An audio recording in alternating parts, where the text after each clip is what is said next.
I call the September 18th, 2023 regular meeting of the Union County Board of Commissioners to order. At this time, I would like to recognize Commissioner Brian Helms for the invocation. If you're so inclined, please join me in prayer. Dear Heavenly Father, Lord, we just want to thank you, Lord, for all the blessings upon us, Lord. We want to thank you for all the blessings upon our county, upon our state, and also upon our great nation. Tonight, Lord, we've got some decisions to make. We've got some decisions that can certainly impact our county. And Lord, I ask for your guidance and your wisdom for our board tonight. Lord, I ask that you be with us and you bless this board with the ability to make sound decisions, that you remind us and keep us reminded of who we serve. Lord, we are representatives of the people. And I ask this in your name. Amen. Amen.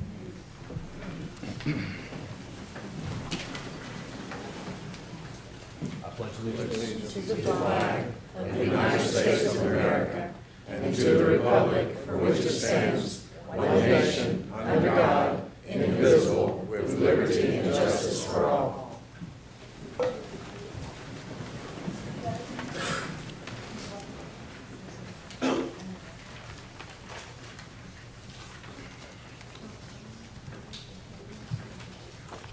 The next item on the agenda is informal comments from the community.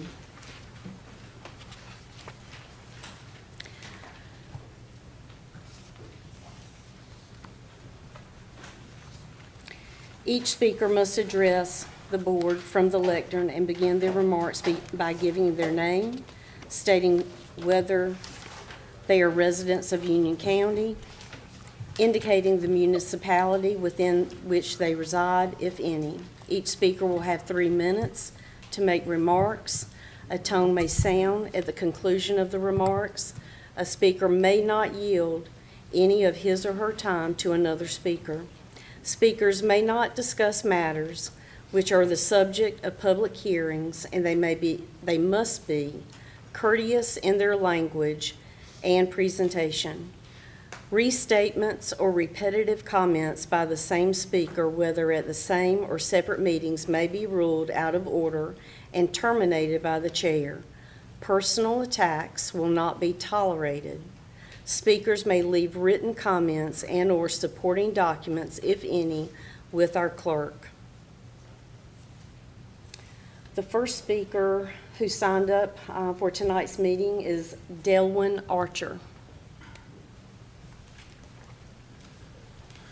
Thank you, Madam Chair. I live in unincorporated Union County.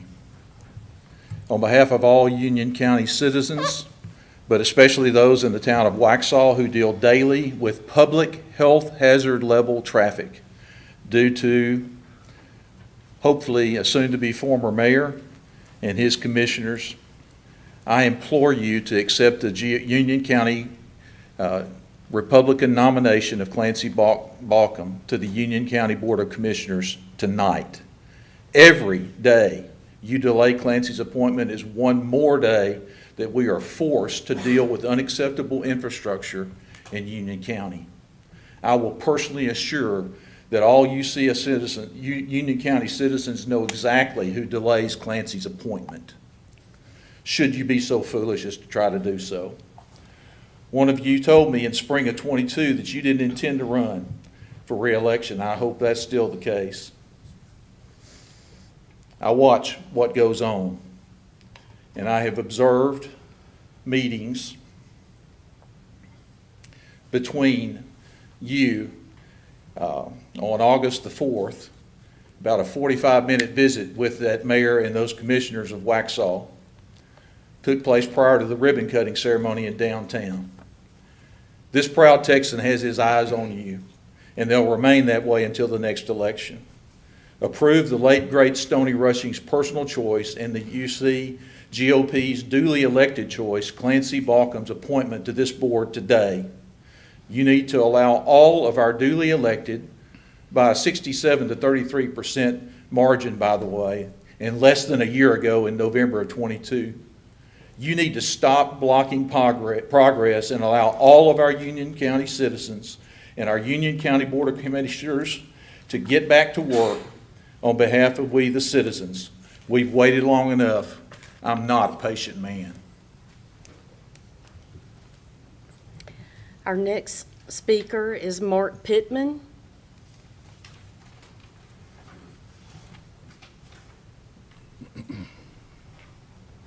Good evening. Mark Pittman. I live in Union County in Waxhaw. Last year, all across Union County, constitutional conservatives resoundingly voted for reduced taxes, fiscal restraint, a pause on unbridled development, sensible and sustainable water and sewer planning, and notably a commitment to zero infringements on civil liberties, no matter the nonsense coming out of Raleigh. The evidence of that: during the primary, the Red Wall essentially swept the floor with 29,000 votes. And at the general election, it was even better, as they collected 65% of the votes, 165,000 Union County conservatives. Almost 1 year later, that base of the conservatives has not changed. In fact, it's even stronger. During the recent special meeting held by the Union County GOP, we conservatives again affirmed that we weren't interested in moderate thinkers, and we weren't interested in the party establishment. What we were interested in is true conservative servant leadership that is in lockstep with the will of we the people, which leads me to Clancy. Clancy Baucom is a man of honor, integrity, and courage. He is a man of faith with biblically based moral and ethical values. And he is the man, I believe, who will fulfill the duties of this appointment prayerfully with wisdom and discernment. Commissioners, I would encourage you to not let this be a personally challenged decision for either of you. Don't let your thoughts be tainted by past encounters. Your decision should reflect the will of the people, all 165,000 plus of those that voted last November. Thank you. Our next speaker is Jim Hill.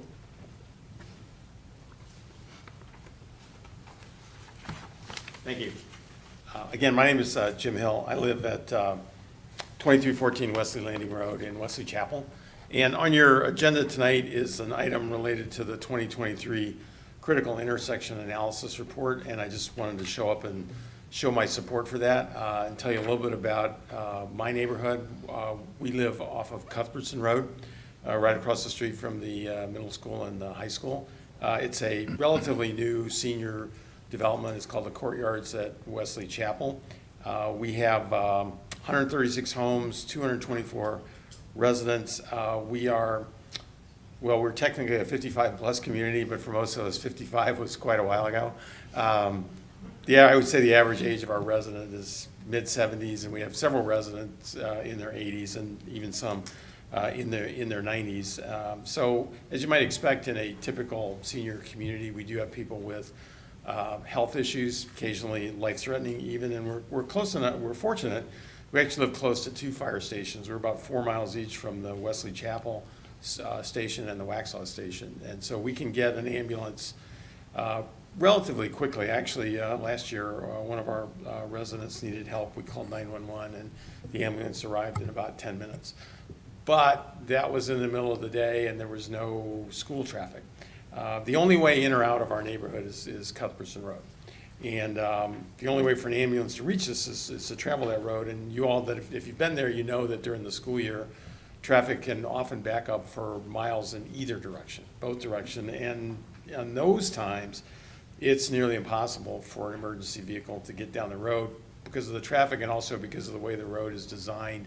There's several what I call choke points, no shoulder. There's a narrow bridge near Providence Road. So it's kind of gridlock, on certain days. And if we needed an ambulance during one of those periods, the consequences could be deadly for one of my neighbors. And I don't want that to happen. So we're glad that you're paying attention to the road. We're glad that you committed funding to the road. I urge you to continue. I know it's I was talking to Bjorn before the meeting. I know it's a multi-step process, but I'm glad we're taking the steps that we're taking tonight. And if there's ways that you want me and my neighbors to show our support, we'll be here. When you need us, we'll be here. Thank you. Next is Aaron LaCroix. Good evening.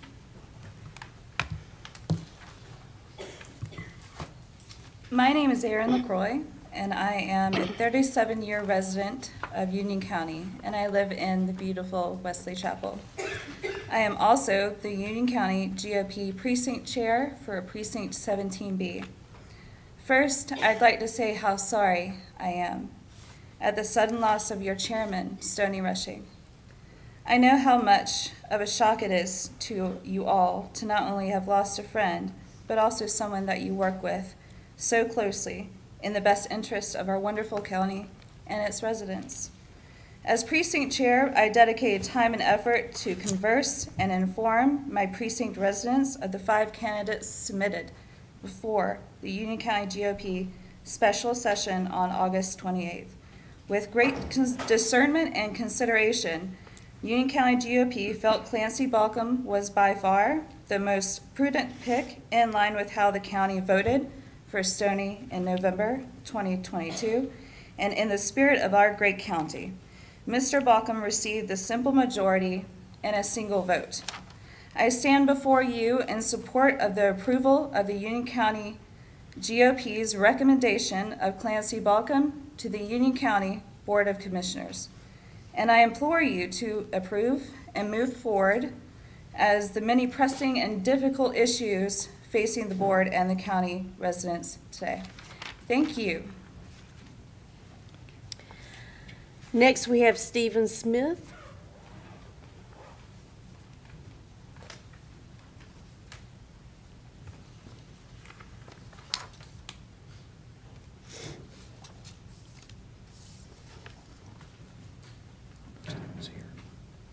He's not here. Carolyn Burrows.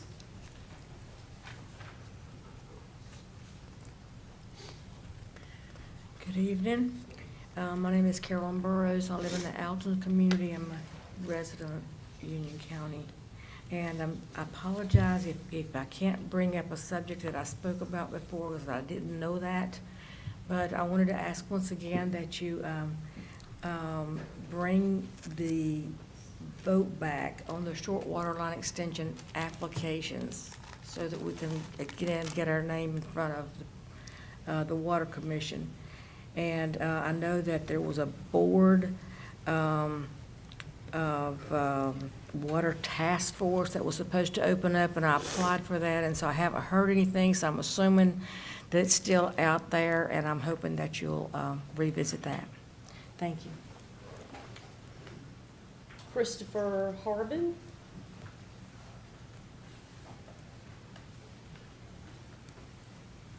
Good evening. I'm Christopher Harbin. I'm a resident of Wingate here in Union County. The Southern Poverty Law Center has declared that Moms for Liberty is a far-right organization that engages in anti-student inclusion activities and self-identifies as part of the modern parental rights movement. This group grew out of opposition to public health regulations, and they have advocated things like book bans. Far-right anti-government group, allied with white supremacists like the Proud Boys. One of their chapters willing to publish a photo and a quote from Hitler in their newsletter that was then praised by a national leader of Moms for Liberty. An anti-public education group, a group promoting book bans. And yet this is a group that you have apparently allowed to have space at the public library for a meeting this last weekend. The same space that was denied to the NAACP, same space that was denied to Union County Pride, same space that was denied to other civic groups. Put out a statement that this decision was because this event was a joint partnership between Union County and Moms for Liberty. So are you willing to call yourselves book banners, anti-government, white supremacists, anti-public education, anti the diversity of the very population you were elected to serve? because by doing such, I can't see any other way around it.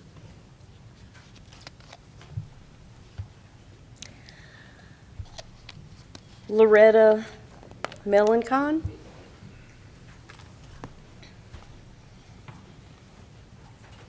Good evening, Commissioners. Some of you know me as the Litter Queen in Union County, but I've left the crown at home tonight. I'm here as a new member of Civitan, and I want to recognize the group, the Master Gardeners, the Heritage Festival, that you all are recognizing tonight. I've worked with that group for at least 5 years now, and Litterbusters does always have a booth at the festival. It's a wonderful occasion. So tonight, I want to recognize in particular Tina Sagarts, who has run the show from beginning to end for the past 10 years. She does a marvelous job of bringing people together at meetings. I have never been to any meeting that surpasses the way she runs her meetings. She listens. Everyone has a voice. We all have different ideas, but you know what? We throw them out there and we discuss them, and we come to some really good conclusions, and that's why the Heritage Festival has been so successful for these many years. Some of the people here tonight to receive the award are also key players, and I want to recognize them for their devotion over the past 10 years. Thank you. Thank you. That concludes our speakers for tonight that signed up. Is there anyone else here that wishes to speak that did not get to sign up? Okay, the next item on our agenda is 23-659, a proclamation for the Union County Heritage Festival Day on September 23rd, 2023. I want to recognize Debbie Dillion with Cooperative Extension for comments on this item.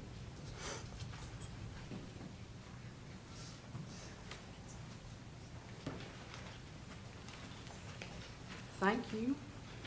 I'm glad we're here tonight and appreciate your recognition. I take credit for all the hard work these people do on this committee. You know, there's no way I could do what they do. I mean, you just heard Loretta talk about Tina. She has been through this. She's been with this event since the Master Gardeners took it on 10 years ago. I've only been here 8 years, so, you know, I'm behind her on it. But they work hard. They start the week after the festival planning for the next year. They put their heart and soul into it. They secure sponsors. They get vendors. They get speakers and all kinds of entertainment and food trucks. So if you've never been, I encourage you to come out this Saturday. It's 9 to 4. And if you're an athlete, we have a 5K that starts at 8 o'clock. And it's we partner with Parks and Rec on that. And it goes through Jesse Helms Park and through our teaching garden. And we've had comments that it's one of the best race courses in this region because they love running through the parks, the wooded areas, and enjoying our beautiful county here in Union County. So thank you. Thank you. I'd like to make a motion that we adopt the proclamation for Union County Heritage Festival Day that will be held on September 23rd, 2023. All those in motion say aye. Aye.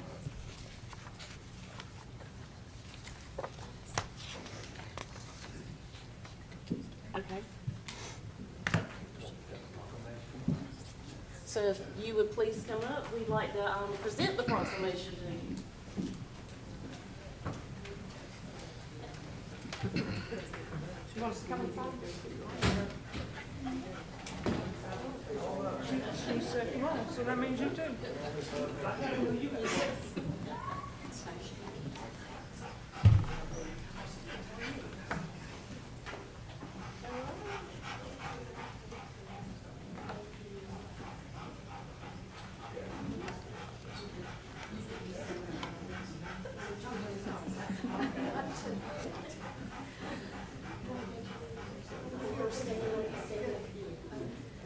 I'll scoot down just a little bit. Yep.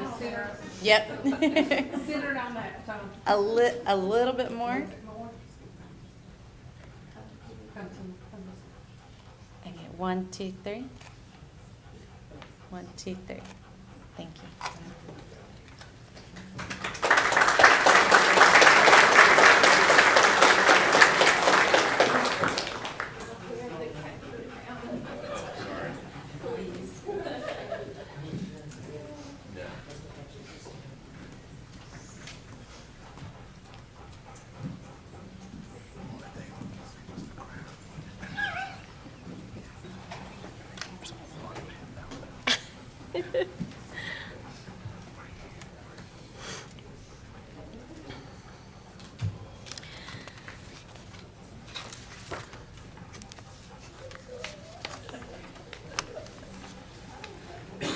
I'm sure everyone has figured out the next item. The next matter on our agenda is 23-658, Union County Sheriff's Office K-9 recognition. I want to recognize Lieutenant James May with the Union County Sheriff's Office for this important item. Good evening. I'm sorry about all the heavy breathing. It's a long way from the back of the room to the front. I'll try to do just a hair better next time. Sorry about that, folks.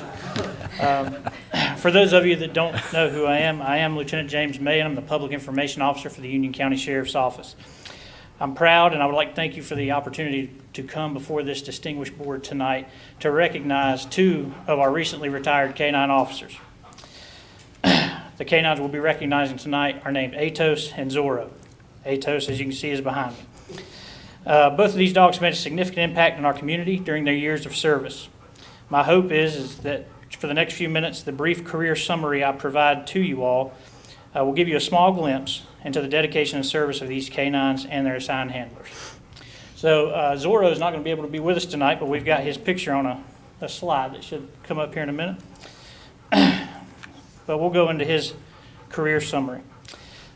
The Union County Sheriff's Office K-9 Zorro, like I said, who unfortunately could not be with us tonight, was born in July of 2013 and joined the UCSO family, where he served initially his first handler, Deputy Tommy Gallus, in December of 2014.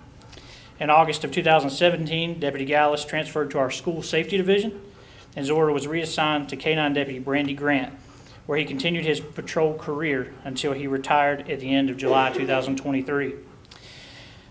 During Zorro's 9 years of service to Union County, he was used to track, locate, and apprehend numerous suspects involved in serious felony crimes that occurred within our county. Zorro was also utilized to search for and locate elderly residents suffering from cognitive disorders and children who were reported missing in our community. Zorro was instrumental in reducing crime in Union County during his years of service by locating numerous stolen weapons or weapons used in serious offenses, and was also heavily utilized in the field of narcotics detection. His ability to recognize the presence of narcotics through his keen sense of smell led to the seizure of a tremendous amount of illegal, deadly narcotics. Zorro is now living the dream alongside Deputy Grant after his recent retirement, and he's not with us tonight because she has taken him to Yellowstone National Park. So our agency will greatly miss Zorro on our local streets, but we thank him and we thank Deputy Grant for their dedicated service during those 9 years. So I ask Sergeant Preston and Atos to join me up here now. I know the feeling, Atos. It's a walk, brother. So, this handsome, well-groomed gentleman who's here beside me is K-9 Atos. The other guy with him is Sheriff's Office Sergeant Jonathan Preston. So, Atos is a 12-year-old Belgian Malinois who was born in Holland. Atos originally joined the UCSO family in 2011 at the age of 6 months old and has been certified as a full-service patrol K-9 for the last 12 years. Atos holds certifications from the United States Police K-9 Association, the North American Police Work Dog Association, and the National Police K-9 Association. Atos certifications include narcotics detection, handler protection, article searches, bite apprehension work, building searches, open area searches, tracking, and obedience. He didn't really get much training, as you can see. So, Atos has worked in numerous divisions within our office, including patrol and primarily our narcotics eradication team. During Atos' career, his ability to detect the presence of narcotics has led to the discovery and seizure of hundreds of pounds of illicit deadly narcotics and millions of dollars linked to narcotics trafficking. Atos has been utilized to track and apprehend countless dangerous offenders and fleeing suspects during past high-priority calls for service our agency has been dispatched to. Now that Atos is retired, he continues to enjoy his long walks, chewing on his Kong toy, and car rides to the store with Sergeant Preston.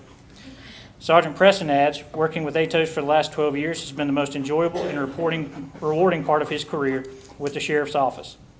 Atos and I have definitely found ourselves in some sticky situations, but I've always felt confident he was there watching my back.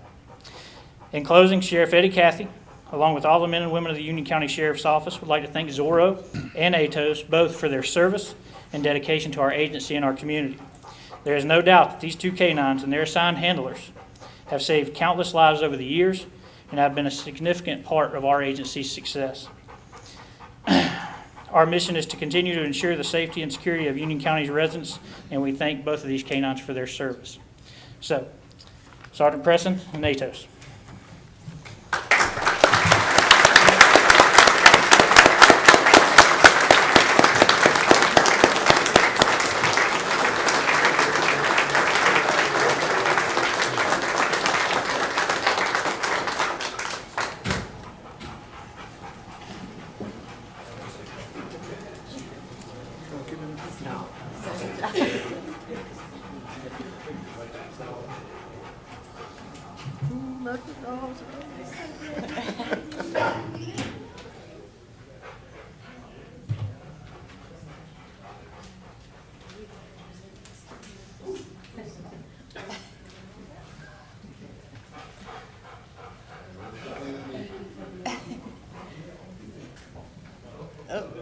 That's right, that's right. He can get it if he needs to.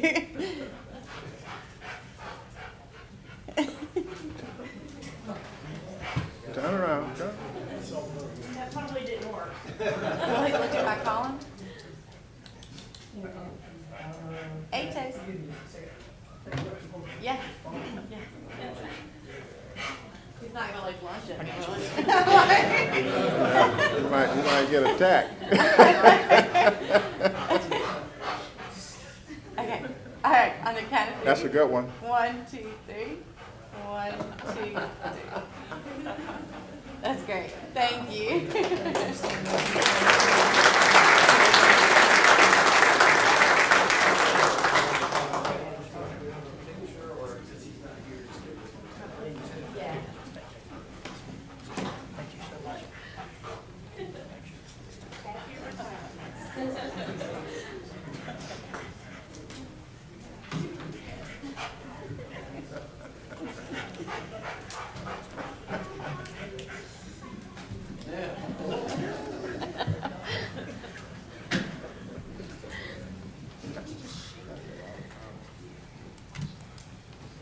Now, if we could just have them come visit every month. Next, we will move to agenda item 23-467, recognition of the Bobby Cobb Award recipients. I want to recognize Deputy County Manager Patrick Nyland for comments concerning this award. Thank you, Madam Chair. Bobby Cobb was a former public health employee. He was with the county for many years, and he touched a lot of lives. He always went above and beyond for not only his department, but every department here at the county. The staff created the Bobby Cobb Award to recognize current employees that do that every day. They go the extra mile. They help other departments. They never say it's not my area of expertise. They're always willing to jump in. It's usually on large initiatives, and there's usually a lot of cooperation. So it's my pleasure to recognize 4 individuals tonight for the Bobby Cobb Award. Andrew Ansley is the Emergency Management Director. Van Dale is the IT Systems Administrator.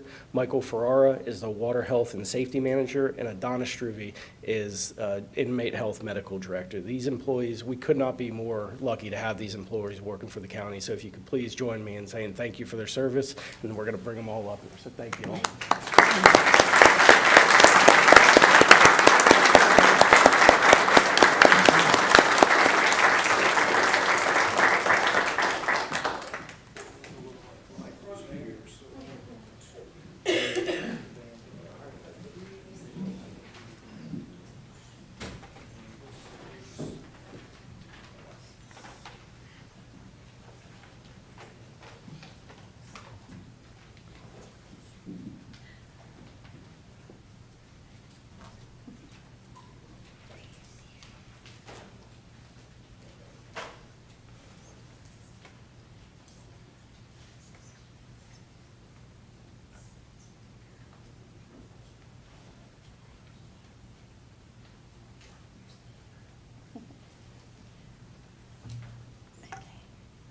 count of 3. 1, 2, 3.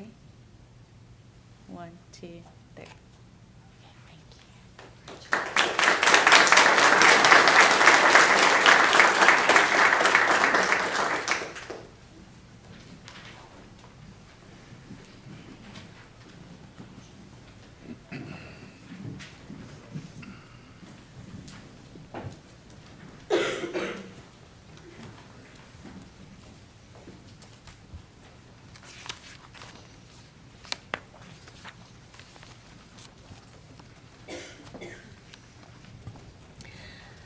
The next item is consideration of the consent agenda. Are there any revisions or requests regarding consent? Madam Vice Chair? I would like to remove items 23-483. That's the resolution to convey K-9 Zorro, as well as 23-646, resolution to convey K-9 Atos. All for consent to business, please. Okay. Any other revisions or requests? Madam Vice Chair, I'd like to have removed for future consideration item 23-647, which regards the Piedmont Innovation Park.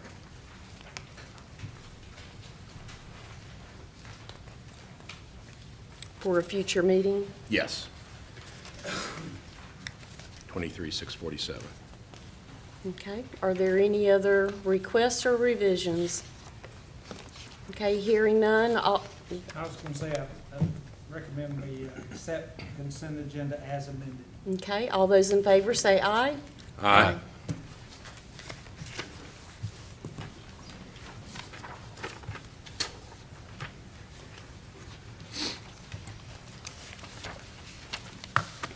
We are now at the business portion of our agenda. The first item up for business is item 23-660, consideration of appointment of Clancy Balcom to fill the vacancy in the membership of the Union County Board of Commissioners.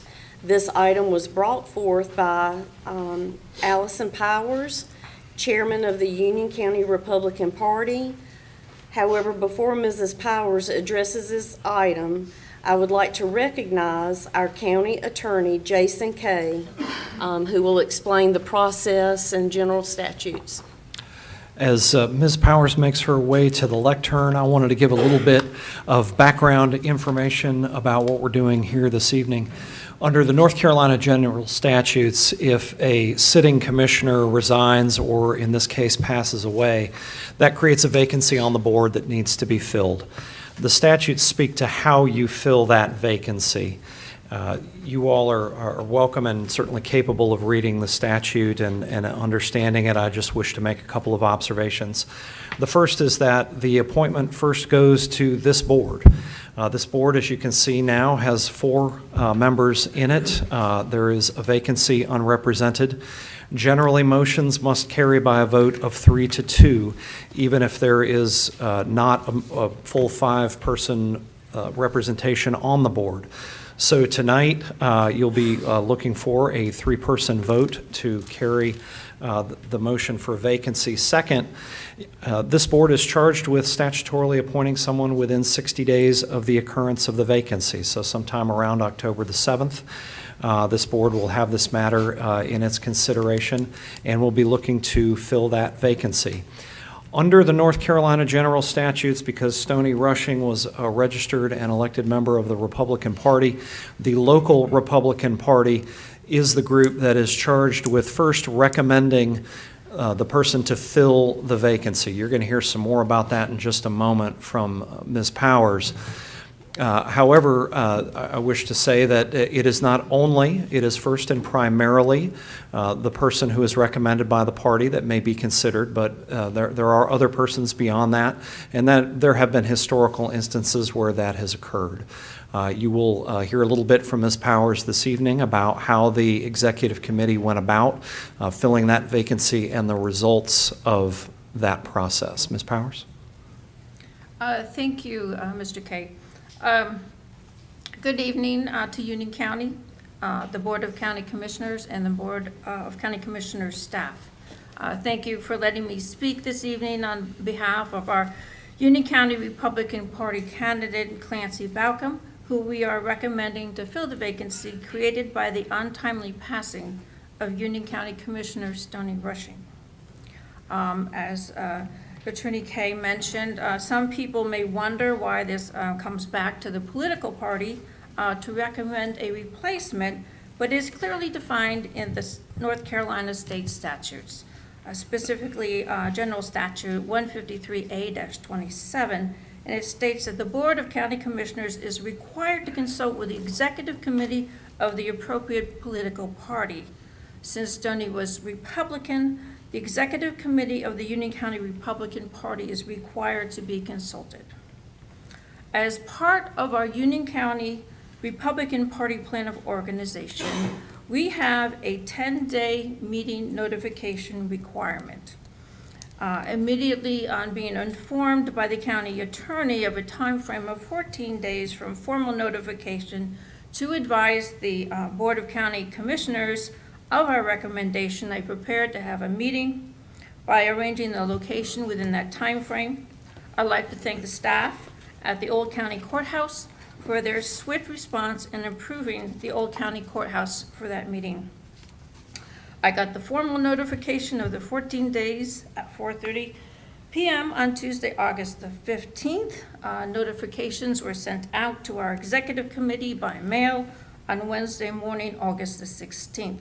Then I posted the meeting notification on our website and pinned it on our two public Facebook pages, which are the Union County Republican Party and the Union County Young Republicans.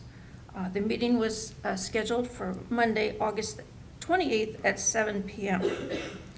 As prescribed in the notification, as of 6 a.m. on August the 25th, the agenda, list of candidates, and their information that they provided and rules for the voting were posted on the website. The voting members of the executive committee are defined in our plan of organization, which is listed on our website, union.nc.gop.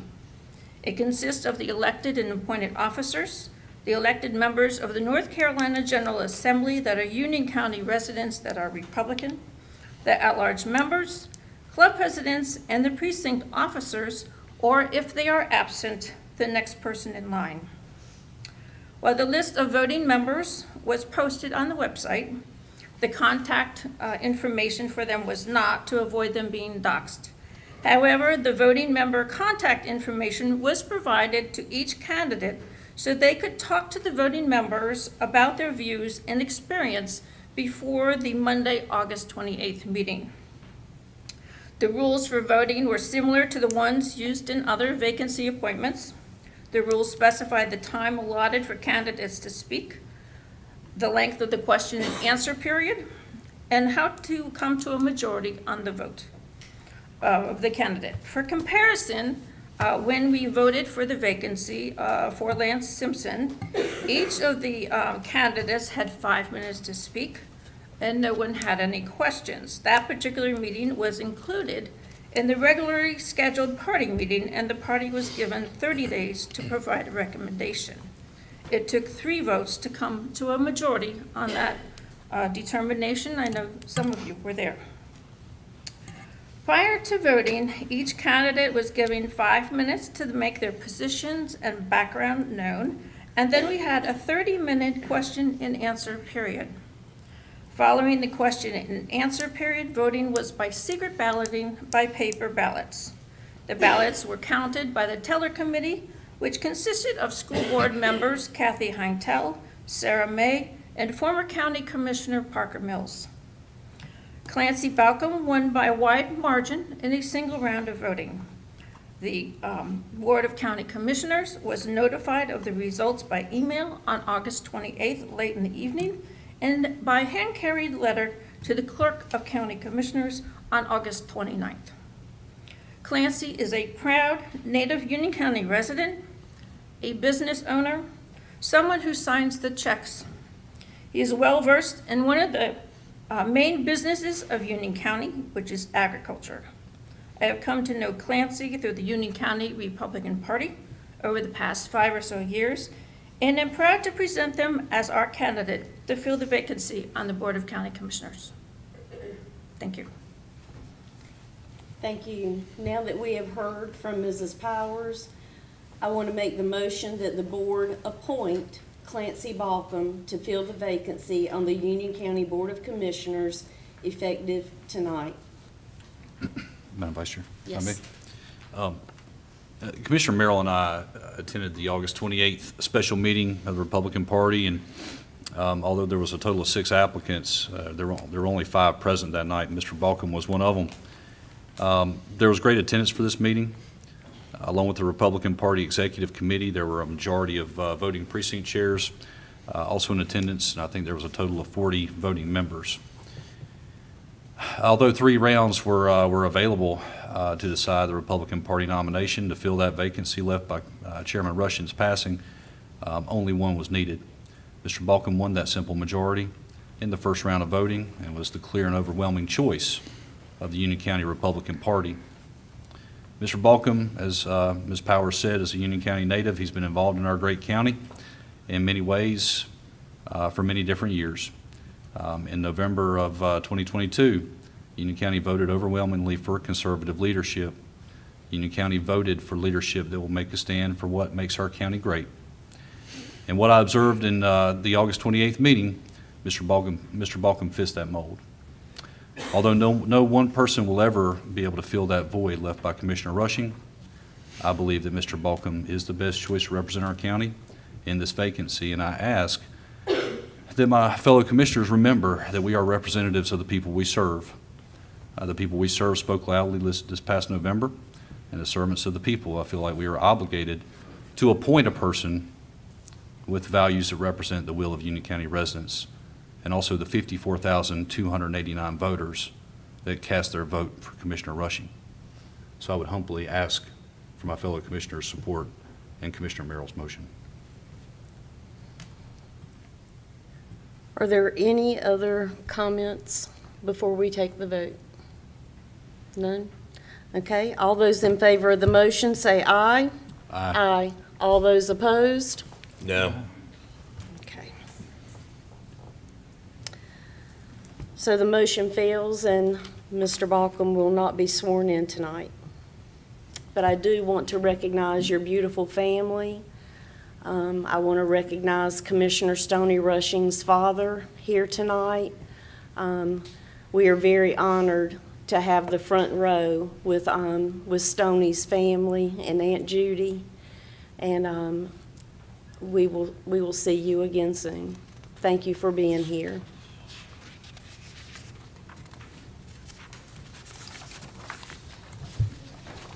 Ms. Merrill, Yes. I'd like to make a motion also that we consider Patrick Harrison for this position. I've had the privilege of working with Pat last 12, 14 years, because for some, he's perceived as Mr. Republican. Matter of fact, this past weekend, he spent 2 days down at the Randy Travis Festival, and they do that considered. His wife and himself run Sweet Union Republican Women, which is the most effective Republican organization in Union County. Mr. Harrison has been active for over 5 years on the planning board, and so he has demonstrated that he is a man of his own. He's an individual that is going to vote for what's right for Union County, and I'd like to see Mr. Harrison brought on this board.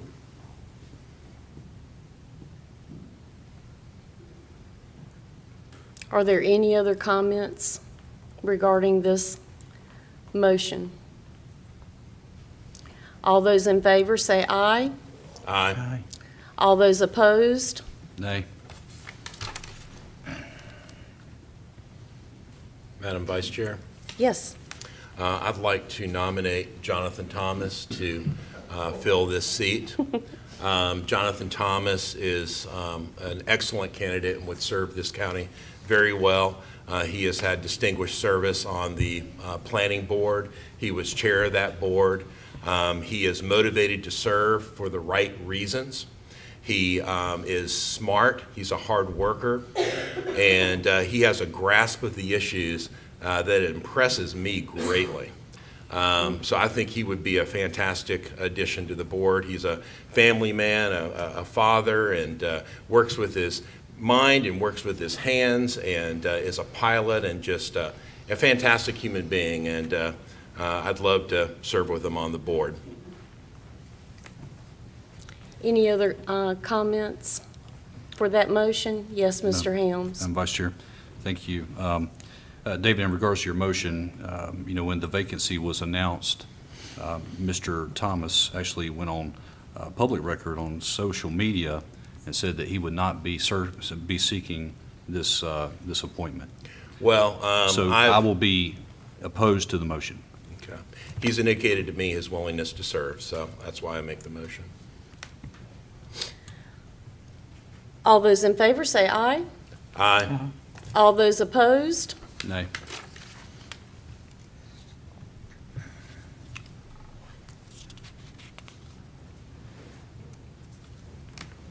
Okay, that brings us to our next item, 23-634, the 2023 Critical Intersection Analysis Report Approval.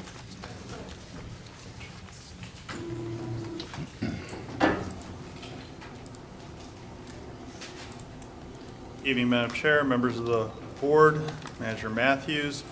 This is a presentation on the results of the critical intersection analysis that's been conducted this year. As an overview of the program, started in 2015, where the first analysis was created. It involved 15 intersections that also included designs and cost estimates. There are 4 remaining intersections from that list of 15. The second critical intersection analysis was conducted in 2019 with 15 intersections as well. 11 of those. Away.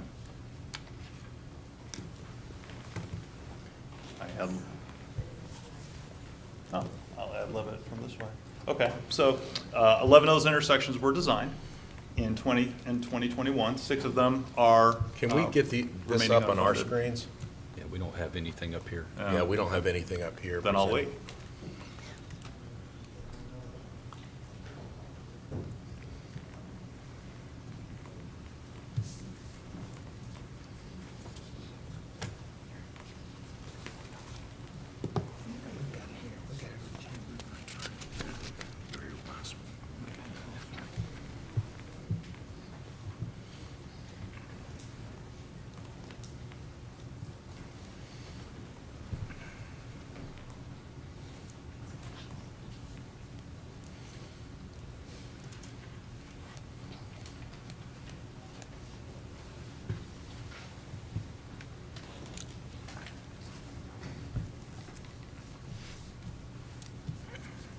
Some technical difficulties, I apologize.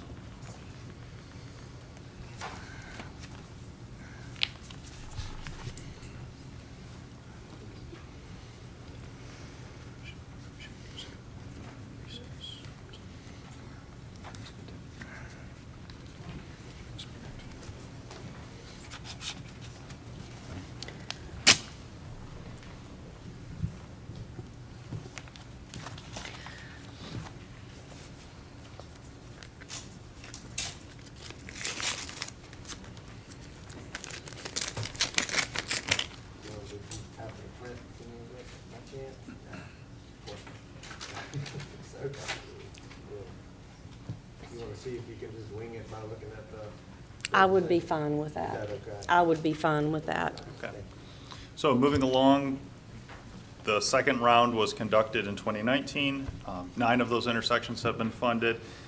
To date, $1.1 million in funding has been committed to 7 intersections, and approximately a quarter of that has actually been paid out, with another $75,000 occurring in the near future.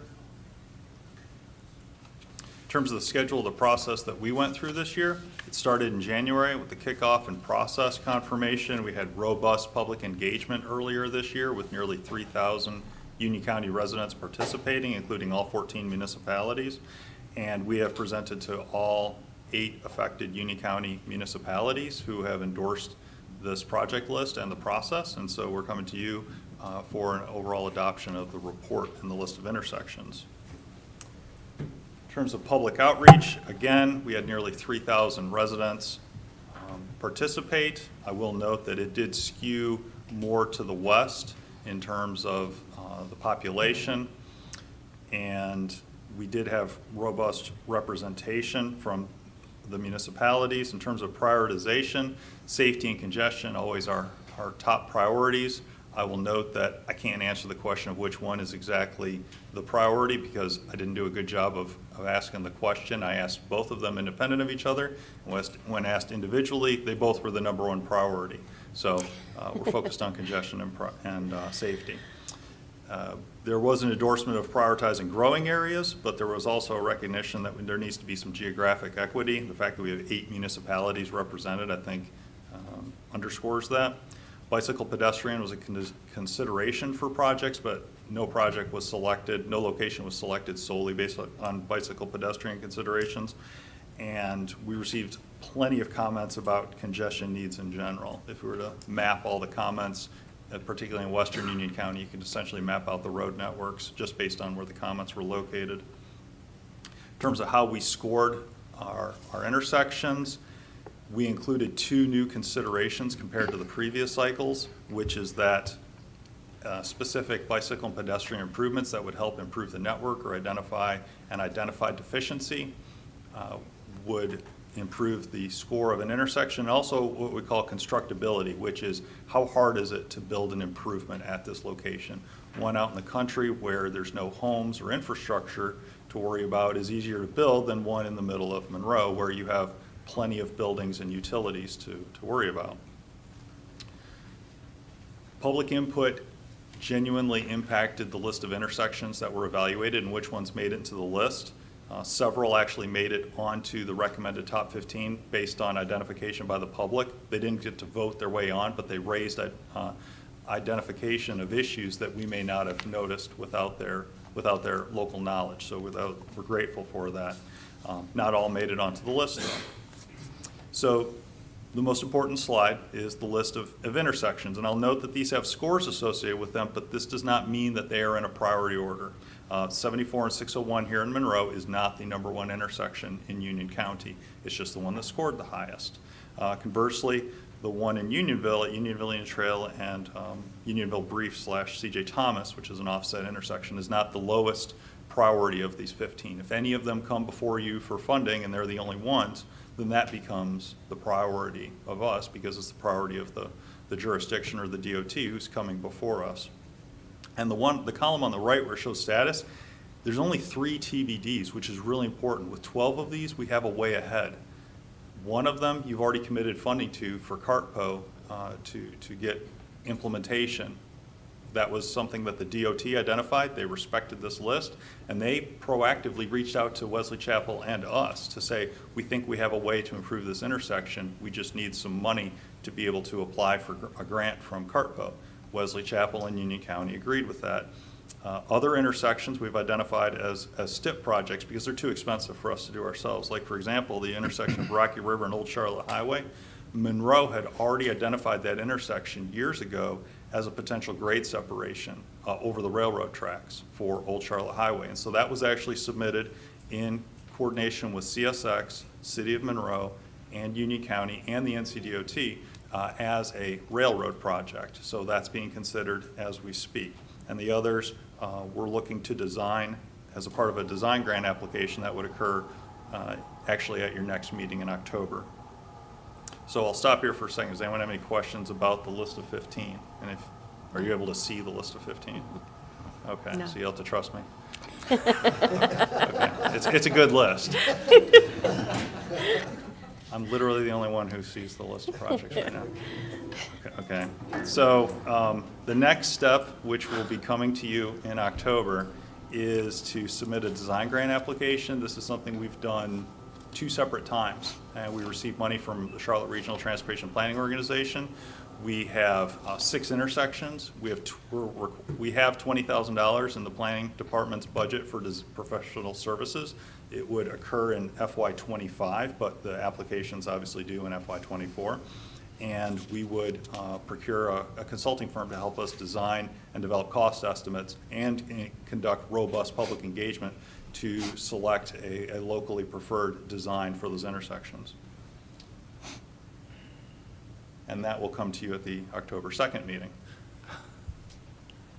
The possible next step, it's bolded and it's italicized because it's not something that you need to take action on now, but it is something that we would like to do this fiscal year for upcoming fiscal years, is to highlight the fact that this has been a good program, and between the municipalities and the DOT, it has allowed us to leverage outside funds to improve intersections. But all of our money, all of the public's money that's been committed previously towards intersections is committed. We don't have any more. And so we would recommend that for FY25 and beyond to replenish that for local match. We can't say which intersections they would go to. It just gives us something to respond to when either the DOT or municipalities want to submit applications for funding. We would also ask that a portion of that be set aside for contingencies. Projects experience overruns like all other types of capital projects these days, and we would like to have that set aside if we have a shortfall that we would need to come back to you and to CARTPO for funding. So we would request that for next year. So the requested action at a minimum is to endorse or to approve the report, and the second action is feedback. Tell us what, if any, is an appropriate amount of funding to request it for FY25 and beyond to replenish the local match line item for responding to funding requests that we may get from municipalities or from the NCDOT. So otherwise, I'm happy to answer any questions that you may have. Manager Matthews obviously has something to say. And I certainly don't expect the board to come up with any kind of a number tonight. We're just asking you to think about that. Obviously, as Bjorn has said, this has been a very successful program for us over the few years. We would recommend that we bolster that with some additional funds and likely in our FY25 budget. But just understand that that is something I think we'll be asking you to consider. Thank you. Okay. I would like to make a motion that we approve the report and the list that was provided to us tonight, so that they can move forward to the next phase in October. Are there any comments or questions about the 15 intersections? Hearing none, all those in favor of approving the report, say aye. Aye. Okay, the next item is 23-635 Waxhaw Parkway Comprehensive Transportation Plan Amendment. I'll turn it back over. You still can't see anything on your screens? No. Okay, all right. So this one is different in that it's a proposed amendment. It's not something that's going to be built in the near future, but it is an important step in the process if something is desired to be built in the future, which is the Comprehensive Transportation Plan. And what we're talking about is a portion of the Waxhaw Parkway. So as a background, comprehensive transportation plans are required by general statute across all parts of North Carolina. The majority of Union County is covered by the Charlotte Regional Transportation Planning Organization, and so therefore they house the comprehensive transportation plan for us. We provide input into that process, and generally speaking, they will vote, the members, Commissioner Helms is our representative, they will vote for what the locals want in terms of amendments to the comprehensive transportation plan. The DOT Board of Transportation is a signatory as well, so it's really a dual key approval for any kind of amendments to the transportation plan. It does not include intersection scale widenings. That's why we have the critical intersection program, because otherwise we wouldn't have a document to point to say these are our intersection priorities. So this is focused on what roads should be widened or what new roads are needed, or for rail. It can justify rail improvements, public transportation, bicycle pedestrian improvements. We use it all the time. We use it for identifying projects to submit for prioritization. We also use it as a part of the negotiation process for rezonings to dedicate additional land where a road is needed to be widened. And also where bridge replacement or other NCDOT projects may come along and they'll say, well, what's your vision for this road as this bridge is replaced? Does it need to be multi-lane, for example? So we use it quite a bit. It's an important document.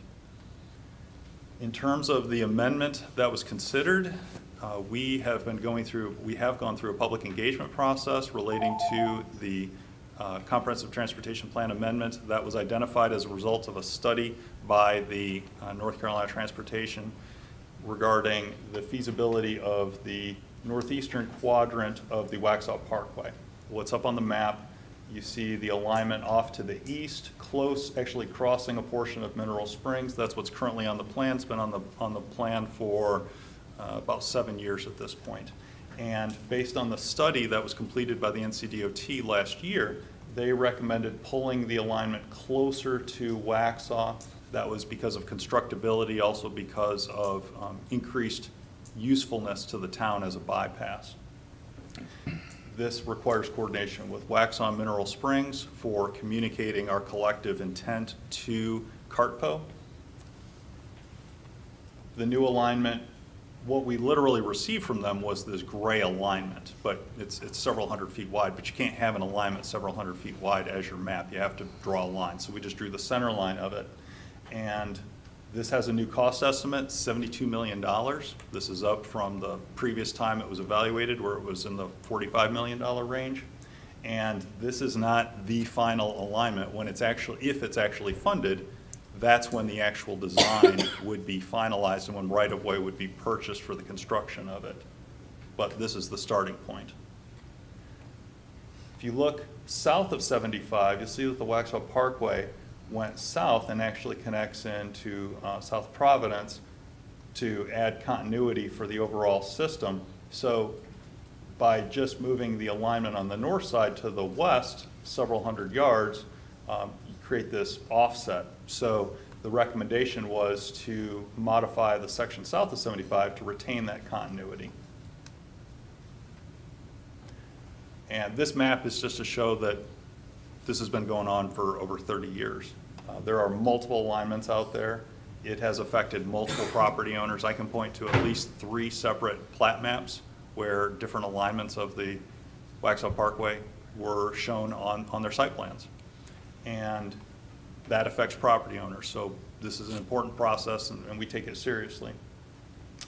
I'll note that we no longer require land to be set aside on site plans as a part of by right development because the DOT engaged in that based on law that had been passed to help them with transportation planning, but because the property owners weren't being compensated at the time of that reservation, that was considered a taking, and the DOT lost a $1 billion lawsuit in the last handful of years based on that, so we no longer do that either.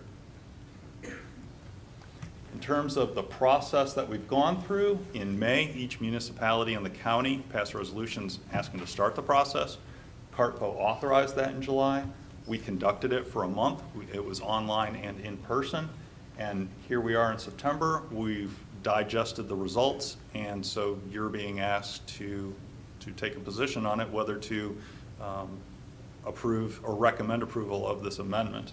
And then it'll go to CARTPO. It'll go to CARTPO twice. First time for information, the second time for action. In terms of the public comment period results, over 400 people responded. You can see the picture from the community meeting held approximately 6 weeks ago with over 50 people in attendance. And the public feedback, you really have 2 populations, the ones who are directly impacted by this and everyone else. And they have different positions.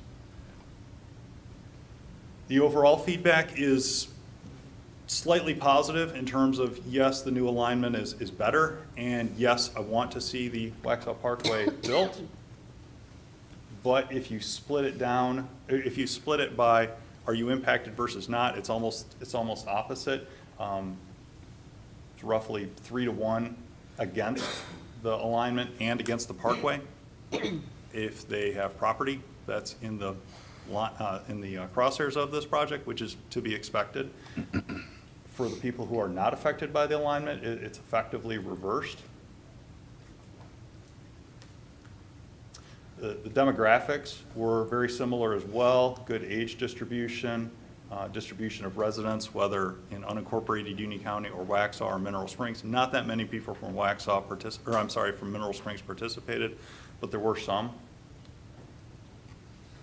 The frequent concerns that were brought up as a part of the comment period were environmental impacts of building it, the right-of-way acquisition process, spurring additional development, that it's not that useful a project, and why not consider alternate routes.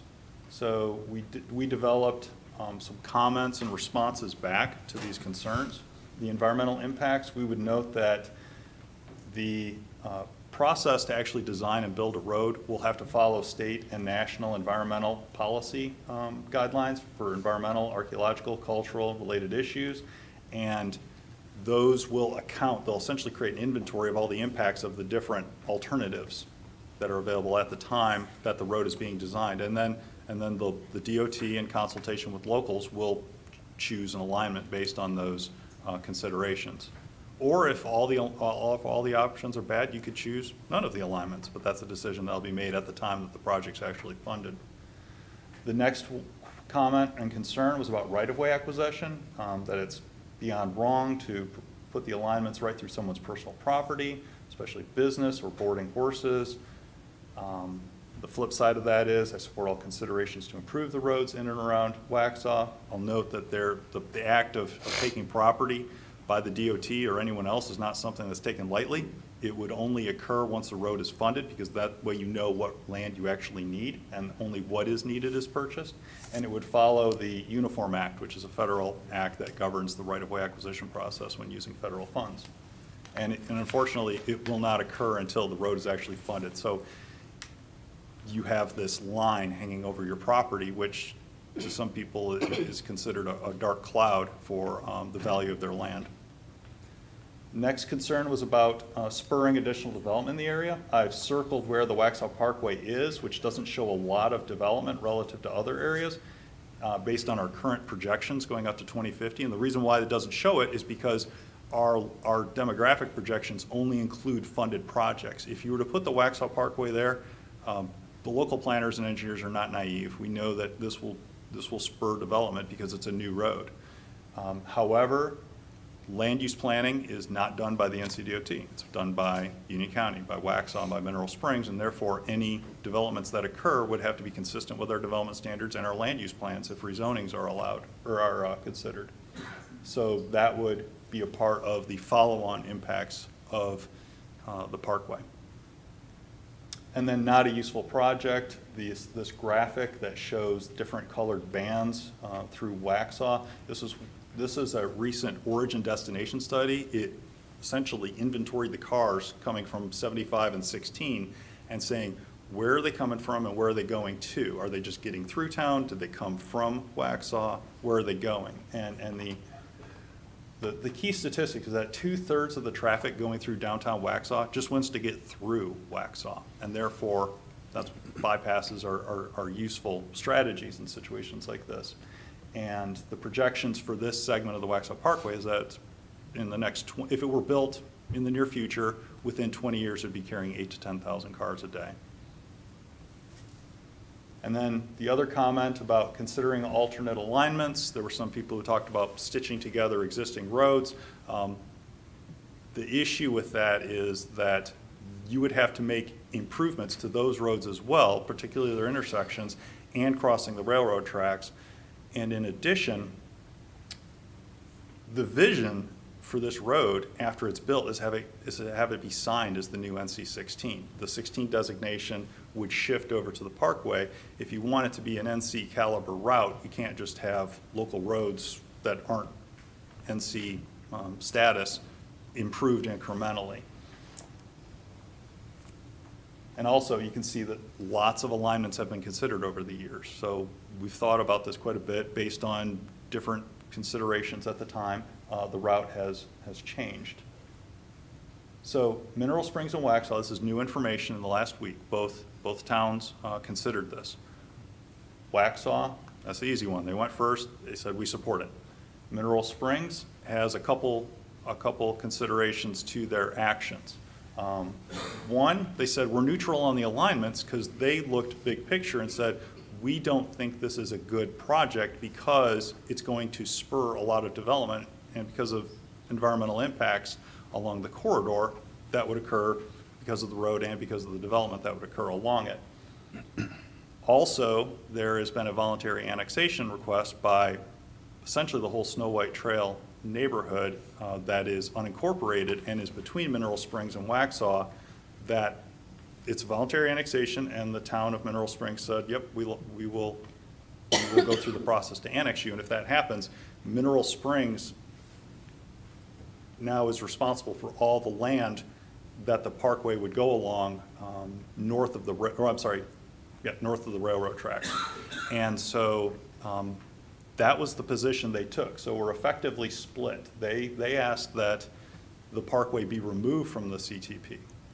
And then you have Waxhaw saying, yeah, we like the new alignment. So it's split. What are our options? We have two, really. I mean, there are two have been made. There's amend the CTP and there's remove it from the CTP. This isn't normal. We don't recommend taking it to CARTPO in its current form. We need to talk through it and figure out, is there something locally that we can agree to? Because if nothing happens, if we just say, well, we don't agree, the current alignment stays on the plan, stays on the map, because no action's been taken to remove it at this time. And the realistic response is, based on whatever feedback you give me tonight, we will then immediately initiate a meeting with Waxhaw, with Mineral Springs, with the DOT, with CARTPO, and say, okay, this is what we've heard from each of the 3 local jurisdictions. What do we do?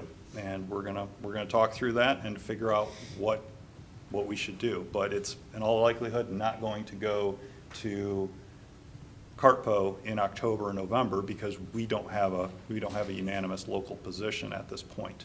So, you know, the strict request, you know, the requested action is to consider endorsing the proposed new alignment, but really you have 3 options. You could say, or 4, I'm sure you could come up with another one, but you could endorse the new one. You could say, we like the old one or the current one. You could say, we don't like it at all and it should be removed. Or you could delay your decision to some point in the future based on additional information. But at a minimum, I really need to know what your position is on these questions so that we can engage with staff and try and figure something out. Yes. Board members, in light of the fact that there will be an election coming up, I think it's important to allow that to occur, understand if there's a different position that may come out of that from the town of Waxhaw or the town of Mineral Springs, and then we can engage in a conversation. I think it would be premature right now. So I would recommend the board consider delaying any action until we know what a new board from the town of Waxhaw and for, also from Mineral Springs, if they change their position on that. Yes. I would also, is the current plan the one that was along Collins Yes, sir. It's closer to Collins Road, the one further to the east. that didn't go into that development, that equestrian community that is going right through the middle? It went through right through the middle of Snow White Trail. That's right. I mean, that's what it is now. That's what it is now. But Collins did not, it brought it around it instead of going through it. Say that last part again. Collins, taking along Collins, you didn't take it through the development, you kind of skirted. It did not. It was really close to Collins Road. I bet there would be a reconfiguration of Collins if it were built in that location, but it didn't take advantage of Collins Road. Can you bring us back when you? I sure can. When you get technology working and show us what the current plan was, and also tell me how many homes are impacted going through the middle of that development. I mean the current alignment. Current requests and alignments, what you're saying. You mean the new? The new one? I don't have the specific number. I know it's fewer. That's the qualitative answer. Fewer homes than the current alignment that's on the map. Can you find that out? I can. Yes. Back? Okay. Would it be okay if we bring this back after we have a decision from the town of Waxhaw? Or do you want that information prior to that? Which is fine, I just want to know so staff knows what they're intended to do. You know, the more I think about it personally, the more I think we ought to delay doing anything until after the municipal election. I mean, clearly, some citizens have some decisions to make. So let's see what the result is there and then move ahead accordingly. Bjorn, I've got a couple questions, if you don't mind. You know, I looked over the amended plan, obviously, and I've got some concerns about the proximity there to the school, the elementary school. Do you know exactly how close the parkway with the new alignment, the proposed alignment, is going to be to Western Union Elementary? Western Union is over here in Mineral Springs, so it takes it further away from there. The new alignment does? Yes, it does. Okay. Has any other organization perhaps pledged support, organization or individual pledged support financially to support this project that you're aware of? Are you referring to the large rezoning that's recently at the community meeting in Waxhaw? I am. I've read their website about the information regarding it. I mean, the decision and the negotiation about that rezoning is between Waxhaw and that applicant. Sure. So I can't say what is currently on the table. Okay. And in regards to that project, how close is it to the proposed project there in Waxhaw? Do you have any idea? Straddles it essentially. It's all this area. Yeah. Okay. As far as how this scores with North Carolina DOT, do you have any information there? Because, I mean, obviously, this thing's been in the works for 20 years or so. It has. It has not scored well for a couple reasons. One is because it can't take advantage of our vision as a future NC route. There are tiers of funding. Statewide tier, like your interstates, they eat first. Then your regional tier, which are your lesser US routes and all of your NC routes, they eat second. And then your division tier, which is all your SR roads, which are your Newtown roads, your Rocky River roads that are not NC highways or US routes, they eat last. And in our region, because CARTPO is such a large metropolitan planning organization, they get money, actually that's used for our critical intersection program, they get money set aside for them that the DOT doesn't get to use. So in this region, it's very difficult to get large roads like this built. One, because of the cost, and two, because you're in competition with Charlotte, Concord, other areas. So it doesn't score that well. It's partially because of the need. It's partially just because it's an expensive project, and any expensive project is hard to get funded. Just a couple other things or questions or thoughts here. As far as the 2050 plan, how does this correlate with the 2050 plan and the vision that the county's put in place there? Would you say that it's in correlation with that 2050 plan, or maybe out of the scope of the 2050 plan? Well, the 2050 plan didn't, other than recommending future interstate route designation for the US 74 corridor between Charlotte and Wilmington, it didn't make a lot of transportation recommendations in terms of, so is this strictly a question about transportation or about the transportation land use dynamic? I guess probably a combination of both. I think that, you know, with this right here, I think land use is certainly a part of it. It is. The majority of the land through here is in Waxhaw.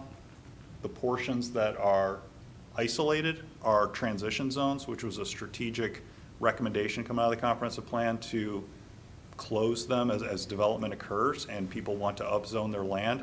So honestly, this is for the most part, this is a Waxhaw question. I will note that if you were to build this whole thing coming from north of Waxhaw to south of Waxhaw, it does facilitate development south of Waxhaw, either in Waxhaw that could be subsequently annexed or in unincorporated Union County. And outside of Waxhaw, we identify it as rural residential. Yeah, thank you, Bjorn. I appreciate you answering my questions. You know, my final thought on this is that at this point, I don't know that I like either option, and I would be more inclined to look at removal of this item. And the reason why I say that is because the more I dug into it, the more that it appears to me that this is more of a traffic facilitator than it is a traffic decongester. With 2 lanes being proposed, it does open it up to, potential development, and with that becomes congestion that I don't know that we're ready for at this point. With Mineral Springs not being on the same page as Waxhaw, I think that it makes our decision at least somewhat clearer tonight to either delay it or potentially remove it. Thank you.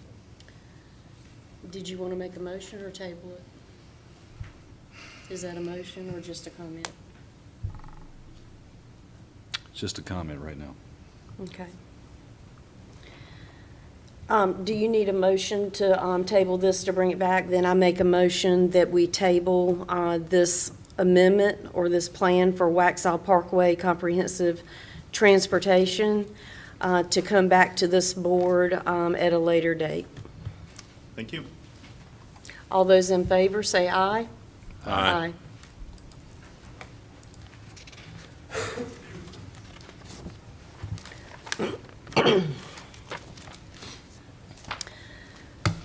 The next 2 items have been requested by Commissioner David Williams.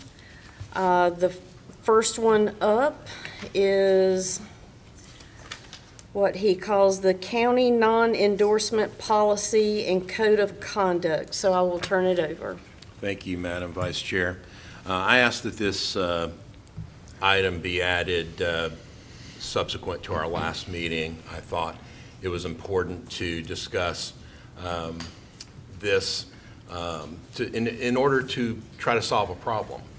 And from the last meeting, there was some discussion about, how do we provide county services? How do we engage with the public and provide county services, execute on our duties as a county government when we're often interacting with the public in an arena that may entail different degrees of controversy.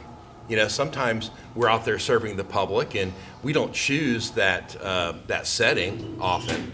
And sometimes there are groups and individuals doing things that, we may agree or disagree with. So it's important for us to provide government services, just county services, and to do it in a neutral fashion. So I thought, let's further develop a non-endorsement policy. Let's make sure that when we're out there serving citizens, executing on county core functions, that we make it very clear that we're not endorsing, controversial positions. We're not, we're just doing the regular, hopefully boring business of delivering services. That was my object. That was the problem I was trying to solve. And then this weekend, we had something happen this Saturday. And it made even more important, I think, the idea of non-endorsement and regulating of government speech generally. That's an important question. I mean, many of us are familiar, of course, with the exercise of forum speech, First Amendment speech that we all have, that we all enjoy, that our Constitution secures. But there's also government speech that's done. Government speaks all the time. Sometimes we don't think about it because it's, maybe a message to, a breast cancer message about, getting your mammograms done or whatever it is. Make sure when the winter's approaching that your, pets are warm and dry and get watered and fed. And, sometimes along the spectrum, it's maybe a little more controversial. But the government speaks all the time, and the problem that happened this weekend, this Saturday, is that we had an event, and it's not the content of the event, I promise you, not for me anyway. It was that we had an event that was sanctioned, sponsored as a government speech event. Think about that, government speech. Well, who's the government speaker? The government speaker wasn't government. It was a third party. And one that takes, bold positions on the political spectrum, as they're welcome to do. God bless America. You'll never find a more zealous advocate for freedom and for, the rights of speech and assembly than me. But making that, identifying that as a government speech event is extraordinarily problematic. at least to this commissioner. So, you know, I wanted to bring this up and talk about it because I thought, well, let's have a discussion about, you know, what some changes to policy might look like, what some good changes might look like. Well, for one, we need to restrict or limit government speech. You know, can we agree that limiting or restricting government's a good thing? You know, at least to this commissioner it is, and we should keep it, you know, government inside the Constitution, both at the federal level, the state level, and the local level. Let's limit government speech and just have government focused on executing its core functions, its core responsibilities. Conversely, let's expand the public spaces and opportunities for the rest of us to speak. That's a good thing. That's a great thing. Let's do that. And then, you know, to the extent, getting back to the original problem of when we're out there serving the public and engaging with the public and who knows what activity or what setting we find ourselves in, let's make sure that we put a straitjacket, so to speak, that we put, strictures on county employees and public officials acting in their capacity to make sure, we are doing those services, providing those services in a neutral and efficient way. Some elements that I thought might be good to consider in some policy changes would be prohibitions, largely, on controversial topics that undermine the impartiality of county government. Government speech that relates to our core functions and delivery of services should be embraced, of course. Develop social media guidelines and perhaps a public communications review. Before stuff goes out, and certainly before stuff that might be perceived as controversial, let's have a review process in place before that stuff goes out. That's a really good idea. Amend the facilities use policy to provide more freedom for citizens to use county spaces as a forum for protected speech with the appropriate time, manner, and place restrictions that the Constitution allows us to impose. Define with more precision the boundaries around unprotected speech. There is speech that's unprotected, and I think we can cobble together and amend a policy, that enlarges the public space where individuals and groups can exercise their First Amendment rights. It reduces what government can speak to. I think that's really good. Because taxpayers, whether you're on the left, right, middle, or apathetic, who wants government speaking boldly on a controversial issue? By and large, you don't want that to happen. So that's a good idea. And then to the extent, and I have to compliment you, Commissioner Brian Helms, you talked about, groups that are out there that borrow our logos and suggest county endorsement that doesn't exist. I agree, that can sometimes be a problem. But you know what the solution to that is? We have trademarks, we have logos, we have intellectual property interest in those things. To the extent they're infringements, let's punish them. Let's go after the infringers. And I think that ought to be a default policy. So I say all that saying, I think this kind of discussion and a motion moving in that direction would be wonderful. Sadly, I think right now, a motion that would pass is probably not in the cards tonight, so I'm not going to make a motion tonight. I would encourage my colleagues, I would implore my colleagues to engage with me in a conversation on this, maybe at a subsequent meeting, maybe in person. We can work through some of these elements and find something that we can all agree on that at the end of the day enlarges the sphere of freedom for regular people, restricts what government can do, and is consistent with the law. So maybe at a future date we can do something like that. That's all. No motions. Madam Vice Chair. Yes. So I'll just say this. I don't know exactly what Commissioner Williams was trying to accomplish with that. I will say that everything that was done over the weekend was done in accordance with our policy, and there were no policy infringements as far as the space that he was referring to. I don't know that I can get on board with prohibiting controversial topics. I don't know how we would really accomplish that. As far as the compliment, well, I thank you, sir. I appreciate that. I did offer a solution, a couple meetings ago, where I offered a motion that prohibited county participation in certain festivals and events, but your amendment would have taken that out, so I did not accept it. So with that, I'll just say that I'm anxious to move on to the next item. Thank you. Okay, and I would have presumed on business, we were voting on this, but So the next item requested is 23-651, Union County Chamber of Commerce. I'll turn it over to Commissioner David Williams. Thank you, Madam Vice Chair. This I definitely have a motion for, and the motion is for Union County to rejoin the Union County Chamber of Commerce. And, I looked up the vision statement and the mission statement for the Union County Chamber, and I think it's important to share it. The vision statement includes the following.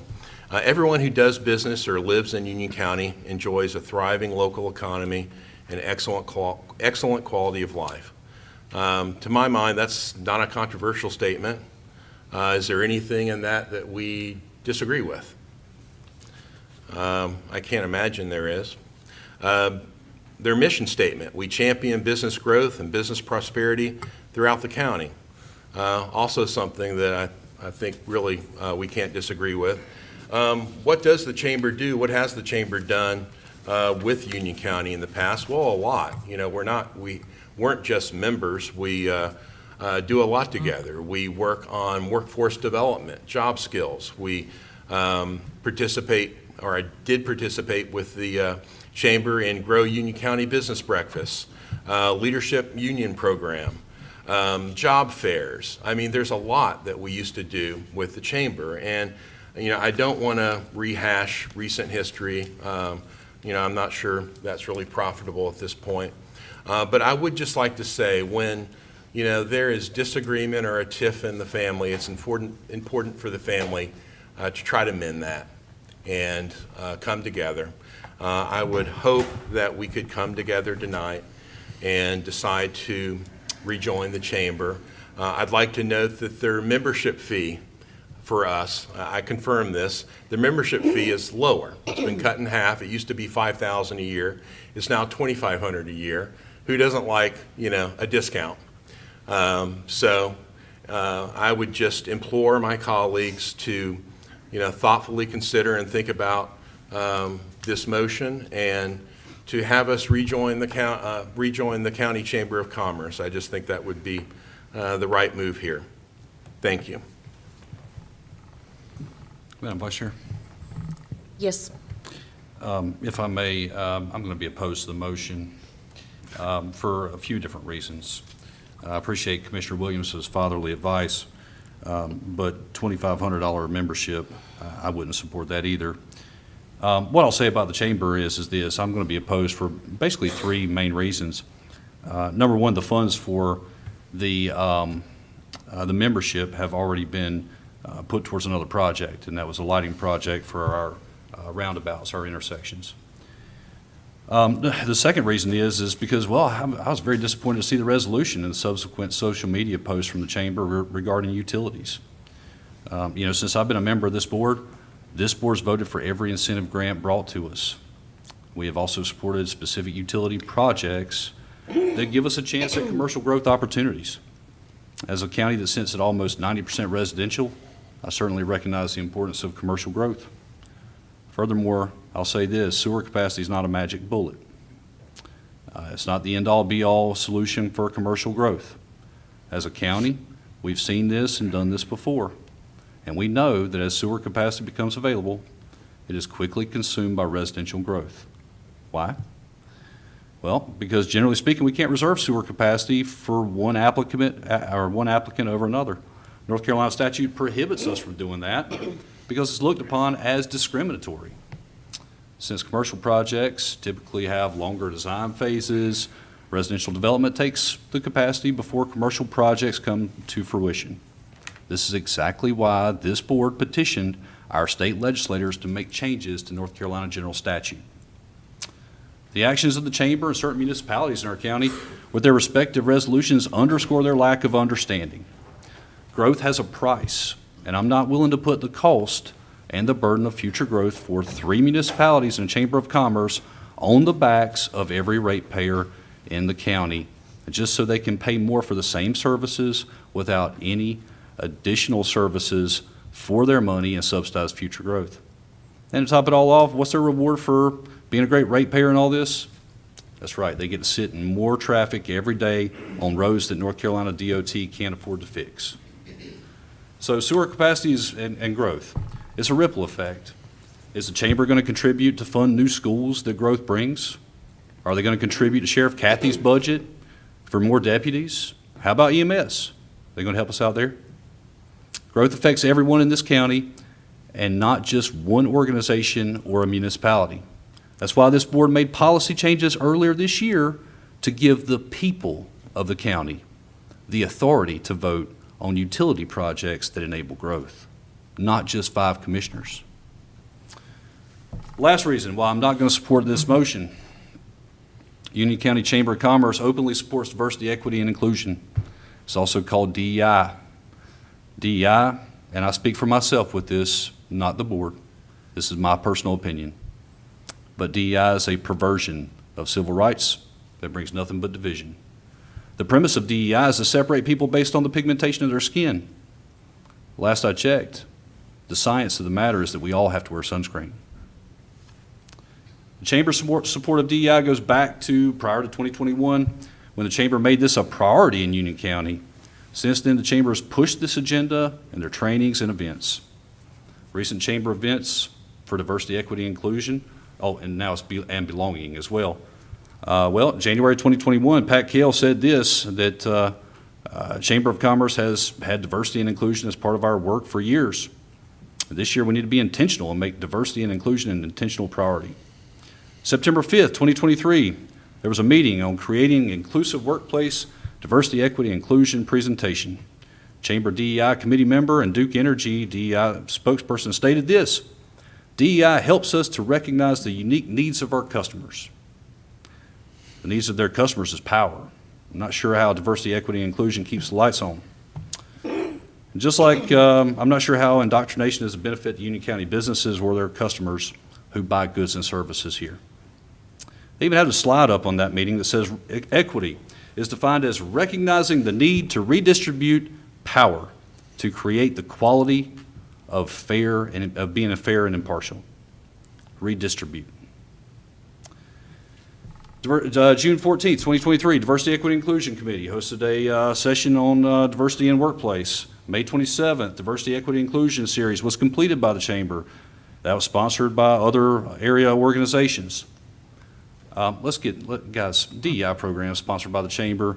Teach our local businesses to hire and promote based off the color of the skin or sexual orientation first. When we hire people based on these traits and not their experience, their qualifications, or most importantly, the content of their character, we've significantly missed the boat. I didn't support DEI before I was elected, and I won't support using Union County taxpayer dollars to fund it now, no matter what Commissioner Williams wants. I was not elected to straddle a fence with this. So I'll be in opposition to the motion. I agree with Commissioner Williams. The Chamber of Commerce is a major contributor to Union County and the quality of life we have here. It's run by Pat Kale and other industry leaders. It's Brian Helms mentioned some things that they did the first of the year.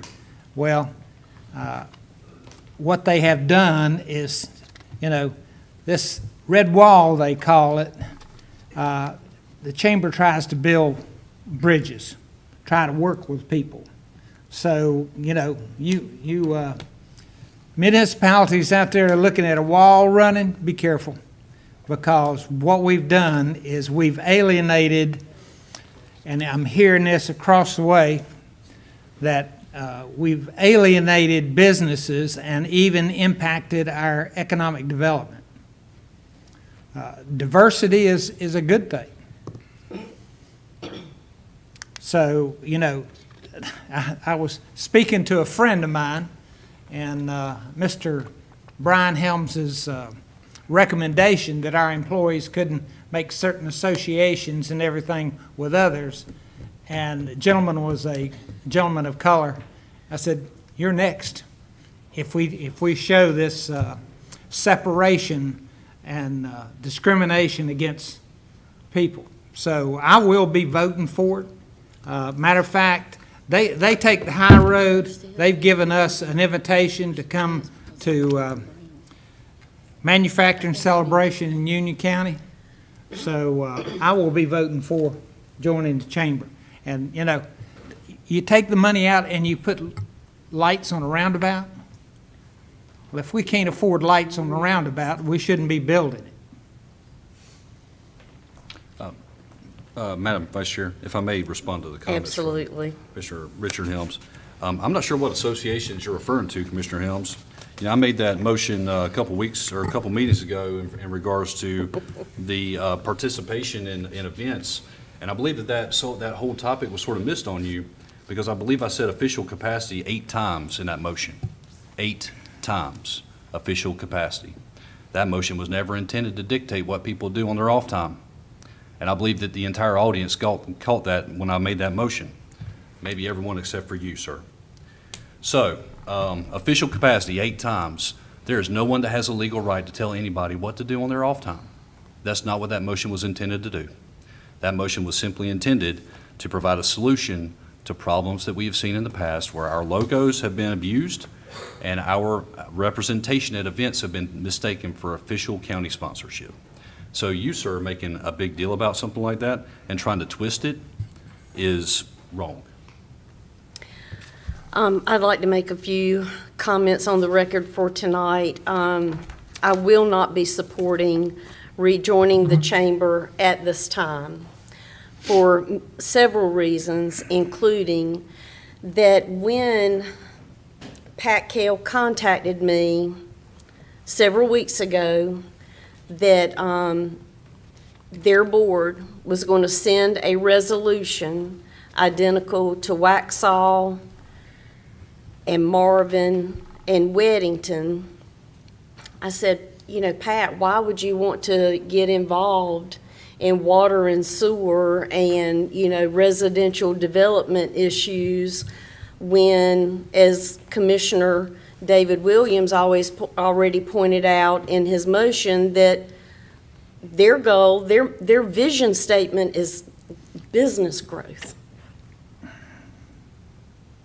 I don't even know how that can even be explained when our economic developer refused to even vote when he was in that meeting.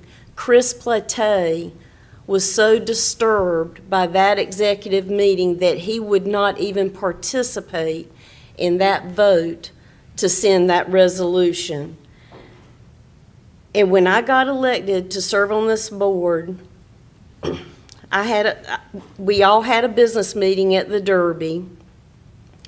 So I got into a conversation with our economic developed person who is the expert for Monroe City and the county, and he explained to me that our residential tax base is now over 90% in Union County. And I said, well, explain to me why that is so staggering to you. And he then went on to say that the sweet spot for the average county, commercial industrial jobs versus residential construction, should be around 60-40. Union County, over the last few years, has gone from 80 to 85 to 88. Now we are over 90% residential, when our chamber says their priority, their vision statement is business and growth and jobs and bringing people to Union County. Being concerned about Weddington, Marvin, Waxhaw having, 3,000 home developments built and their very own parkway, that is not jobs. That is more homes. So I asked Chris called me today on a different topic, And we were talking about, you know, how upside down Union County is with a 90% residential tax base instead of a 30 or 40% commercial industrial base. And this county is taxed out. We need more people to come here, to bring their counties here. We do have room for homes, not, you know, a community 3 times bigger than Millbridge. We don't need that. And then comments are made that, well, the schools, who cares about the schools? That's the school's problem. That's the Board of Education's problem. Let them figure it out. Well, let me tell you, if you live in Union County, it is your problem. Because if this one neighborhood gets approved, you will need a $300 or $400 million bond to build more schools. Period. And the Board of Education, it won't be their request or their demand, it will be a desperate, urgent 911 decision.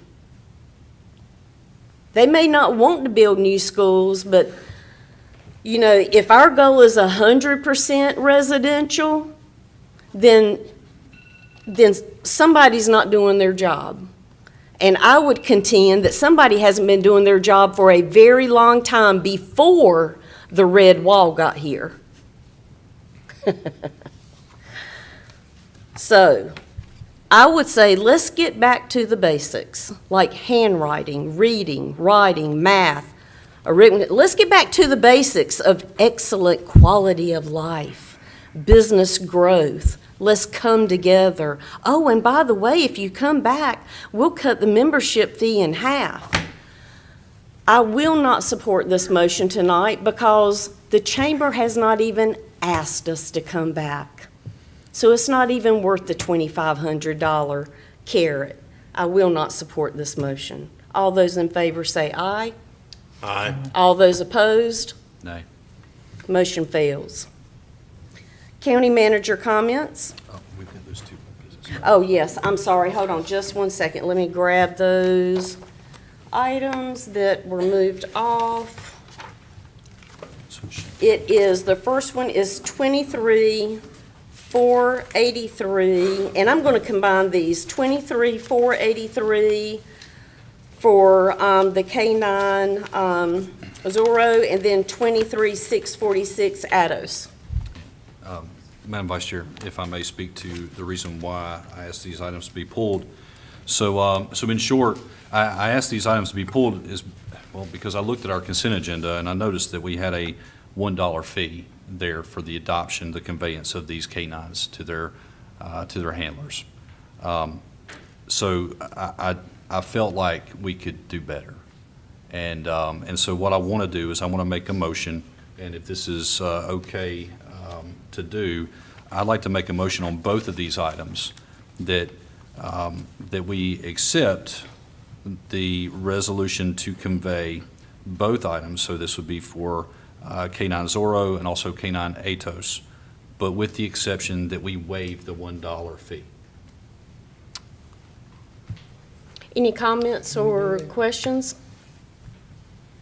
All those in favor say aye. Aye. All those opposed? Okay, the next one that was pulled off that needs to be addressed was 23-647. I believe, well, no, we removed that for a future meeting. So we do not need to discuss that one. Okay, that brings us to county manager's comments. I have no comments tonight, thank you. Commissioner comments. I'll start it with Commissioner Richard Helms. No comments. Commissioner David Williams. No comments, Madam Vice Chair. Commissioner Brian Helms. Thank you, Madam Vice Chair. As normal, I will have some comments, especially so tonight. You know, we've been in situations before where we've had a vacancy on our board. It wasn't actually that long ago. So we actually had a vacancy in 2018, And I'd like to take this opportunity in my comments to remind my fellow commissioners what happened then, especially Commissioner Richard Helms. So I'd like to remind Commissioner Richard Helms that not so long ago you believed in the Republican Party's process for nomination. On April 16, 2018, you actually made the motion to appoint Barbara Harrison based on the party recommendation. In that meeting, Commissioner Richard Helms was quoted as saying, "There were over 30 precincts present. These individuals that represent Union County were there and they spoke." So I think we did listen to the community. So I would ask my fellow commissioners, well, what's changed? Is it that these representatives didn't vote for someone you favor? Or is it because you weren't there to see it? Either way, these contradictions are holding our county back. These are hypocritical actions, and it is holding us back. That'll be all tonight. Thank you, Madam Vice Chair. Again, I would just like to thank Chairman Allison Powers for being here tonight and methodically explaining the process that was followed by state law and according to our own board policy. And I would just like on the record to say how disappointing it is that that all of this effort was put by 53 precincts, the executive board, and that 2 within the party would not even accept the recommendation that you brought to us tonight. I think it's a travesty, and but I want to thank you for your time, and thank you for all of the hard work that you did through this process and everything before and after. You are an asset to our community. Thank you. To Commissioner Rushing's father, Rocky, it is so sweet to see you here tonight for what should have been a swearing in for Commissioner Stoney Rushing's vacancy. I want to tell you it has been a heartbreaking loss not to be able to continue to serve with your son that you raised so well. And I want to tell you thank you for being here to support Clancy and his family. And thank you for supporting this board and for raising an amazing son who served our county very, very well. Job well done, Dad. Aunt Judy, I am embarrassed that you had to sit through what happened here tonight. You are such an honorable, good woman, and you have such a fine family. And I apologize on behalf of this board that your son was not sworn in tonight as he should have been. The daughters, I enjoyed watching you tonight. It was great to have you here, and I hope we'll see you again. To Clancy and your beautiful bride, I apologize for what you had to sit through tonight. You are a good and honorable man. You applied.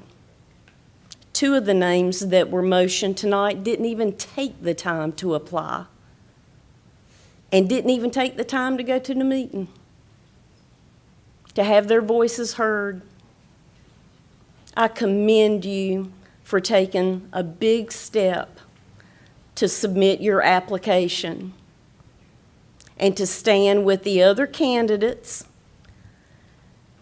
and to win by overwhelming majority in the first vote says a lot, considering this has only happened one other time. And that one went 3 or 4 rounds in the votes before the party was able to bring Barbara Harrison's name to us. You won in the first round by supermajority. And I hope you take that with you tonight as opposed to what you had to endure. And we look forward to seeing you again very, very soon. Earlier this week, I received a really interesting email that that there had been a study or a survey done that recognized the safest cities with more than 5,000 residents for the whole state. They do this for every state, but this article came out and it announced the safest place to raise your families, to live and thrive and have a wonderful life. Number one was Unionville, North Carolina. And so I just, and number three was Fairview. And so they put out a top 10 list, and two of our own municipalities right here in Union County, North Carolina, 99 other counties, but 2 out of the 10 safest places to live and raise your family, to grow and thrive, was 2 of our very own. So I just wanted to recognize Unionville and Fairview. I've reached out to both of those mayors. They couldn't open the article or read the article, but when I took screenshots and sent it to them, they were so happy to see their town in the top 3, not just the top 10, the top 3. So this is, regardless of the behavior you saw here tonight, Union County is an amazing place to live and work. Just don't get involved in politics.